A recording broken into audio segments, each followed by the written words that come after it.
Sögur geta snert okkar dýpstu tilfinningar, kveikt á hormónum og tengst grunngildum okkar. Þess vegna er mikilvægt að nálgast frásagnarlist af ábyrgð.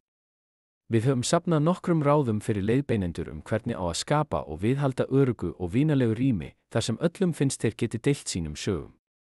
Lærðu hvernig þú getur gert frásagnarlist að upplifun sem byggir á jákvæðni og virðingu.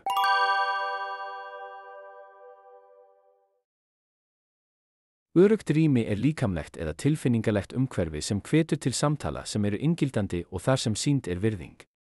Í vinnustofu frásagnarlist ætti umhverfið að vera skapað í sameiningu af leiðbeinendum, þáttakendum og skipuleggjendum, en leiðbeinendur eru á staðnum til að leiða ferlið, setja tóninn og tryggja að allir upplifi að á þá sé hlustað, þeir metnir og þeim sýnd virðing. Hvetji þáttakendur til að setja og virða eigin mörk. Það að deila sögu ætti alltaf að vera valfrjálst og enginn ætti að finna fyrir þrýstingi til að upplýsa eitthvað eða gera eitthvað sem þeim líður ekki vel með. Hvetja skal þáttakendur til að tjá sig og segja hvar þeirra mörk liggja vitandi að það mun ekki hafa neinar neikvæðar afleiðingar. Æfðu hlustun sem byggir á samúð og þar sem enginn er að dæma. Einbeittu þér að því að skilja frekar en að trufla eða bjóða upp á lausnir, nema sérstaklega sé beðið það. Hlustaðu á þær sögur sem er deilt, ekki bara viðbrögð þín við því sem sagt er. Tryggðu að þáttakendur skilji tilgang og skilyrði með þeim verkefnum sem lögð eru til. Myndu þá á að þeir geta hafnað þáttöku, deilt sögum sínum á eigin forsendum, sleppt spurningum eða sleppt hlutum úr sögum sínum án þess að finna fyrir þrýstingi. Þú getur alltaf setið hjá, þú verður ekki metinn eða dæmdur fyrir það sem þú velur að segja frá eða sleppa. Hvetji til menningar innan hópsins þar sem trúnaður ríkir og gangið úr skugga að þær sögur sem er deilt verði farið með sem einkamál og verði ekki bornar áfram til annara utan hópsins. Það sem sagt er í herberginu verður áfram í herberginu. Forðist að dæma reynslu annara, trú eða frásagnastíl þeirra. Hvetji til umhverfis sem er inngildandi og styðjandi. Við hlustum á hverja sögu með góðvild og skilningi og erum nærgætin gagnvart tilfinningalegum þörfum og reynslu annara. Hvetji þáttakendur til að taka þátt á þann hátt sem þeim þykir þægilegastur, hvort sem það er með því að deila sínum sögum, virkri hlustun eða bara með því að fylgjast með. Við virðum alltaf þegar einhver þarf að taka pásu, vill stíga til hliðar eða taka sér hlé og efumst ekki þá ákvörðun viðkomandi. Þáttakendum er velkomið að fara úr herberginu vitandi að starfsemin mun halda áfram og að þeir muni ekki trufla ferlið. Engum ætti að líða illa vegna einhvers annars. Við notum inngildandi mál og staðhæfingar sem styðja og staðfesta sjálfsmynd og reynslu allra þáttakenda. Mistök geta gerst og munu gerast. Leyfðu öðrum að læra og breytast. Búðu til rými sem er þægilegt fyrir mismunandi líkama og gerir öllum kleift að líða vel og taka fullan þátt. Bættu við því sem gerir þetta rými öruggara. Hvetji þáttakendur til að leggja til og bæta nýjan leiðavísi sem hjálpa til við að skapa örugt og styðjandi rými fyrir alla.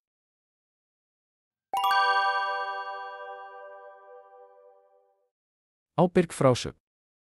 Þegar þú býður öðrum að deila sögum sínum skaltu veita skýrar upplýsingar hvernig sögurnar þeirra verða notaðar og fáðu samþykki þeirra áður en haldið þeir áfram.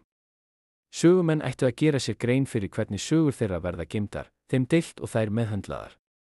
Mikilvægt er að virða friðhelgi þeirra, bjóða upp á val nafnleynd eða að þeir hætti við þáttöku og tryggja trúnað. Það sem skiptir mestu máli er að samþykki er aðeins gilt ef það er algerlega upplýst. Eignaréttur á sögu er grundvallaréttur sögumanns. Fólk á sínar eigin sögur og ætti að vera viðurkennt sem höfundur þeirra. Spyrðu alltaf leyfi áður en þú deilir sögu annara og nefndu höfundinn með nafni ef leyft er en virði það ef viðkomandi kýs nafnleynd. Sögumenn ættu að hafa frelsi til að velja hvaða sögu þeir deila, hvernig þeir deila henni og hvernig þeir eru kynntir. Mikilvægt er að skapa örugt og styðjandi umhverfi sem virðir val þeirra og er valdeflandi fyrir þá. Þetta felur í sér réttinn til að sleppa spurningum eða hætta að segja frá hvenær sem er. Hjálpaðu sögumönnunum að vera skýrir og meðvitaðir skilaboð sín. Hvetji þá til að vera einlæga og heiðarlega en einnig að hugsa á gagnrýninn hátt tilgang sögunar, áhorfendur og möguleg áhrif. Leiðbeindu þeim við að forðast tvíræðni, óviljandi tákn eða staðalímyndir. Styðji þá í að velja orð sem passa við tilfinningarnar sem þeir vilja vekja. Stuðlaðu að siðferðilegri frásögn sem hefur engin dulin áform á prjónunum.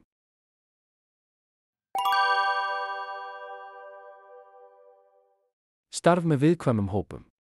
Það er oft einfaldara en margir kennarar átta sig á að gera viðburði og vinnustofur aðgengilegar. Með því að skipuleggja starfsemi eða vinnustofu fyrir fram gefst tími til að bera kennsl á og draga úr hindrunum sem koma í veg fyrir þátttöku. Ávallt skal leitast við að veita hugsanlegum þáttakendum gagnsæjar upplýsingar aðgengismál. Íhugaðu til dæmis hvort viðburðurinn sé barnvæn eða hendi skynsegin fólki. Tryggðu aðgengi hjólastóla, hentugar leiðir fyrir almenningssamgöngur og bjóddu upp á fjölbreyttar samskiptaleiðir. Komdu á framfæri með skýrum hætti hvar viðburðurinn verður haldinn og bjóddu upp á nánari leiðbeiningar ef staðsetning rýmis ekki augljós. Þegar markmiðið að ná til ákveðinna hópa skaltu leita stuðnings frá sérfræðingum, leiðtogum í samfélaginu, þýðendum eða öðrum fagaðilum til að bæta aðgengi. Kynntu þér inngildandi aðferðir til að fjölbreyttur hópur fólks upplifi að það sé velkomið og hvatt til að taka fullan þátt. Hafið í huga mismunandi hefðir frásagnarlista. Hvetjið þáttakendur til að deila sínum hefðum og menningarlegu gildum sem veitir þeim tækifæri til að móta ramman utan starfsemina. Gerið ykkur grein fyrir að frásagnir fela í sér munnlegar hefðir, ljóð, söngva, dans, myndlist og stafræna miðlun sem gefur þáttakendum frelsi til að velja sinn uppáhaldsmiðil. Þessi inngildandi nálgun eykur samúð og dýpkar menningarlegan skilning. Hvetjið þáttakendur til að nota móðurmál sitt þegar þau segja frá því á þann hátt varðveita þau menningu sína, styrkja trúverðuleika sögunar og efla eigin sjálfsmynd. Búið til rými sem tekur vel á móti öllum tungumálum og bjóði upp á aðstoð við þýðingar eða stuðning þegar þess þörf. Hvetjið til forvitni minna þekkt tungumál og stuðliða samstarfi með því að vinna verkefni sem hafa það að markmiði að brúa bilið vegna tungumálaerfiðleika. Það getur verið valdeflandi fyrir hóp að læra að brúa saman bilið milli tungumála með því að nota tungumál sem allir þekkja eða forrit eins og Google Translate. Notið færni þáttakenda til að stuðla að inngildingu. Veitið skýra leiðbeiningar starfsemina og rýmið. Áður en þið byrjið mikilvægt að útskýra dagskrána, herbergjaskipan, klósett, matur, hlé og hvar í rýminu þáttakendur vilja sitja, til snúa vegg, hurð eða glugga. Lýstu aðgengi og útgönguleiðum. Það hjálpar þáttakendum að upplifa öryggi og líða vel í nýju rými ef þeir vita við hverju þeir eiga að búast. Þá getur það auk þess hjálpa þeim sem taka reglulega þátt að hópurinn setji sér leiðarljós hegðun til að tryggja að andrúmsloftið sé jákvætt fyrir alla. Með því að nota leikmuni, kveikjur og verkefni sem ekki tengjast frásagnarlist hægt að minnka álag og gera upplifunina afslappaðri. Verkefni eins og handavinna, teikning eða skissur geta róa taugarnar á meðan leikmunir og kveikjur vekja áhugaverð og skemmtileg samtöl. Myndir hjálpa einnig til við að tjá tilfinningar, gildi og drauma án orða. Sumum kann að finnast þægilegra að deila sínum sögum á meðan þeir gera eitthvað annað verkefni svo það að innleiða verklega þætti getur styrkt félagsleg tengsl og byggt upp traust. Eftir að öllum frásögnum lokið ætti að búa til öruggt rými þar sem hægt að líta yfir það sem var gert og þakka þeim sem tóku þátt fyrir það hugrekki sem þau sýndu. Takið stöðuna á tilfinningalegu ástandi og bjóðið upp á stuðning ef þess þörf. Dragið fram sameiginleg þemu með það að markmiði að hvetja til tengslamyndunar og ljúki samverunni með því að þakka þeim sem tóku þátt og gefi tækifæri til óformlegs spjalls. Við gerum oft ráð fyrir að við vitum hvað best fyrir þann hóp sem tekur þátt í vinnustofunni, en ábendingar frá samfélaginu geta veitt okkur dýrmæta innsýn. Að virkja fólkið í samfélaginu hjálpar ekki aðeins við að mæta þörfum þeirra, heldur stuðlar það einnig að því að þau upplifi sig tilheyra, að þau eigi hlut að máli og tengist ferðalaginu. Takið þátt í og skipuleggi vinnustofur fyrir kennara og leiðtoga í samfélaginu til að bæta færni og byggja upp sjálfstraust í að leiða verkefni sem tengjast frásagnarlist. Lærið styðjandi leiðir og viðkvæma, áfallatengda nálgun til þess að geta stutt við frásagnarlist sem byggir á siðferðiskennd, samkennd og valdeflandi fyrir jaðarsettar raddir.